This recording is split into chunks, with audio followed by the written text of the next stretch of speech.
Hello प्यारे बच्चों। तो फाइनली मैं आपको बताता हूँ वर्ब के बारे में। देखिए, वर्ब के बारे में बच्चे जो होते हैं काफ़ी कंफ्यूज होते हैं।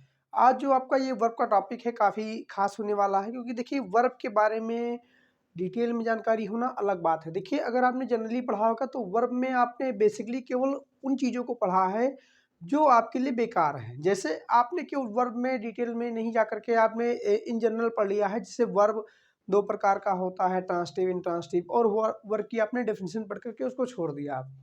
और उसके बाद में बहुत सारे आपके डाउट्स आते हैं मन में जो आप कभी क्लियर नहीं कर पाते हो। तो आइए आपको मैं वर्ब के संबंधित उन सारे डाउट्स को मैं क्लियर करता हूँ, और आपको साथ में ये भी जानकारी हो जाएगी कि वर्ब पढ़ने से हमारा क्या-क्या फ़ायदा होने वाला है। जी हाँ, प्यारे बच्चों, जो हमारा फ़ायदा होता है, जिससे जो इंग्लिश की जो सबसे बेसिक चीज़ें होती हैं, वो होती हैं वर्ब। क्योंकि जो हमारे वर्बल प्रॉक्सिमिटी से संबंधित जो प्रॉब्लम्स हमारे कॉम्पिटिटिव लेवल में, जैसे हमारा एसएससी हो गया, सीजीएल्स हो गए, इन सब एग्जाम्स में जो क्वेश्चन आते हैं, पुटअप्स होते हैं, उनमें जो एरर आता है, इम्प्रूवमेंट आता है, उसमें 90% आपको वर्ब से संबंधित क्वेश्चंस होते हैं। अब अगर आप वर्ब के बारे में जानकारी नहीं करते हैं, नहीं होती है, तो हमारे लिए इंग्लिश बहुत ही टफ हो जाती है। खासतौर पे जो यूपी बोर्ड के बच्चे होते हैं, जैसे इंग्लिश में ट्रांसलेशन सीखना और बहुत सारी ऐसी चीज़ें होती हैं, लेटर राइटिंग करना, रीडिंग करना, और फाइनली जो एक सबका ड्रीम होता है इंग्लिश को स्पीक करना। तो आज इन सब डाउट को मैं क्लियर करूँगा एक वीडियो में। तो वीडियो के अंत तक आप बने रहें और पूरा आप इसको लास्ट तक देखिए। आप बहुत ही खास होगा बेटा आपके लिए। चलिए स्टार्ट करता हूँ इस लेक्चर को। देखिए, ये वर्ब का टॉपिक होता क्या है, तो पहले हम जानते हैं वर्ब होता क्या है। देखिए, वर्ब क्या है बेटा? VERB, verb. इसे हिंदी में हम क्रिया बोलते हैं। ध्यान से इसको समझिए बेटा, इसे हिंदी में क्या बोलते हैं? क्रिया बोलते हैं। अब यहाँ पे बच्चे जो हैं बेसिकली उन्होंने ये पढ़ रखा है कि क्रिया केवल दो प्रकार की होती है, ट्रांसिटिव और इंट्रांसिटिव।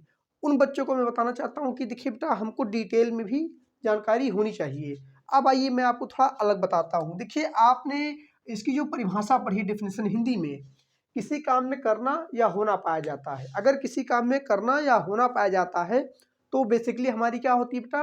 क्रिया होती है। हमने हिंदी में इसको पढ़ रखा है। अब आइए उसी करना होना को लेकर के मैं आगे क्लास को बढ़ाता हूँ। मैं उसी हिंदी ग्रामर से हिंदी व्याकरण से लेकर के मैं आपको सिखाता हूँ। करना होना, देखिए हमने फाइनली बताया करना या होना, तो पहले हमारे एक मुंह से निकला होना और एक हमारे मुंह से निकलता है आपका करना। इन्हीं दो शब्दों को लेकर के मैं आज आपको इंग्लिश समझाने वाला हूँ, होना और करना। यानी कि देखिए फाइनली बेटा ध्यान से समझिएगा, होना और करना। इसे आपने जब हिंदी में आप क्रिया की परिभाषा पढ़ते हो तो उसमें आता है कि किसी शब्द में करना या होना पाया जाए तो हमारी क्रिया कहलाती है। और यही हमारा बेटा बेसिक टॉपिक है इंग्लिश में। देखिए, करना, होना को हम इंग्लिश में क्या बोलते हैं बेटा? ध्यान रखिएगा बेटा, होना को हम बोलते हैं टू बी। देखिए, बी माने होना होता है और उसके पहले आप टू लगा सकते हो। करना को बेटा हम बोलते हैं डू। क्या बोलते हैं? डू, यानी कि हमने कह दिया टू डू। अब यहाँ से दो वर्ब हमारे बेसिक निकले बेटा, टू बी और टू डू।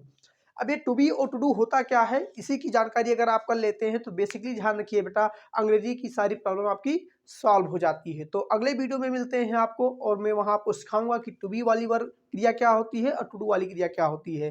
तो अगर आप लोग इस लेक्चर से जुड़े रहना चाहते हैं तो फाइनली आप पूरे लेक्चर को देखें, और जो हमारी अगली वीडियो है लेक्चर 2, उसको भी आप अच्छे से देखें।